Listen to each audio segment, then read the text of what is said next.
NDA ప్రభుత్వం ఏర్పడి 100 రోజులు పూర్తయినది.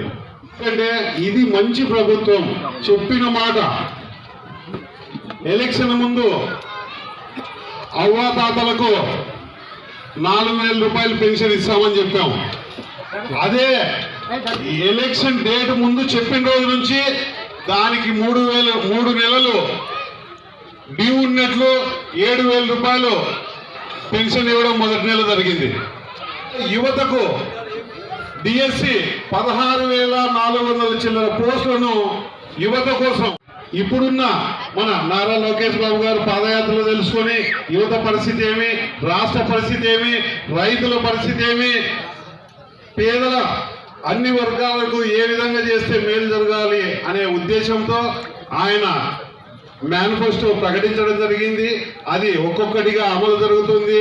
ఈ జగన్మోహన్ రెడ్డి గారు పోతూ పోతూ చిల్లి గవ్వ ఖజానాలో లేకుండా ఖాళీ చేసిపోతే అవ్వాతాతలకు 1వ తేదీ ఖచ్చితంగా పెన్షన్, ఇక్కడున్న ఎంప్లాయీస్ కు 1వ తారీఖు ఇంతకు ముందు వస్తే గత ప్రభుత్వంలో బిక్కుమనే వాళ్ళు ఎప్పుడు వస్తుందో జీతం అని. ఇప్పుడు అటువంటి పరిస్థితే లేకపోకుండా ఈ ఎన్డీఏ గవర్నమెంట్ వచ్చినాక ఎంప్లాయీస్ సక్రమైన జీతాలు వస్తున్నాయి.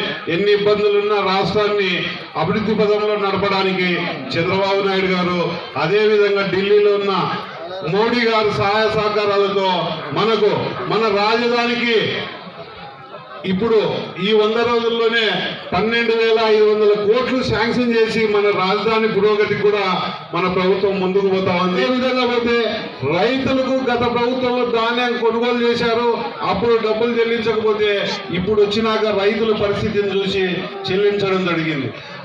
మొన్న జరిగిన వరదలలో 10 రోజులు ముఖ్యమంత్రి వారిలో ఒక బస్సులోనే పడుకొని ప్రజల కోసం 2 గంటలు నిద్రపోయిన రోజులు 2-3 రోజులు ఉన్నాయి. ఆయన ప్రజల కోసం రాత్రింబవళ్ళు తిరిగి ప్రతి ఒక్కరికి వాళ్ళకి సహాయము 25 కేజీలు బియ్యం అయితేమి, నూనె అయితేమి ప్రతి ఒక్కటి వాళ్ళకి సహకరించి వాళ్ళని చక్కబెట్టేదాకా ఆయన అక్కడే ఉండి మానిటరింగ్ చేసి మంత్రులు కూడా పాల్గొన్నారు.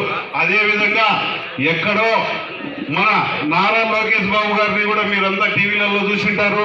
ఆయన కూడా బురదలో అనుకోకుండా బురదలలో నడిచి ప్రజల కష్టాల కోసం అందరూ అదే విధంగా పోతే రాష్ట్రం ఇబ్బంది పడిందని ఆర్థికంగా ఎంతో మంది పారిశ్రామికవేత్తలు కూడా ముందుకు రావడం మనం ఈ నియోజకవర్గ తరఫున వాళ్ళందరికీ కృతజ్ఞత తెలియజేయాలని మనం చేసుకుంటున్నాను.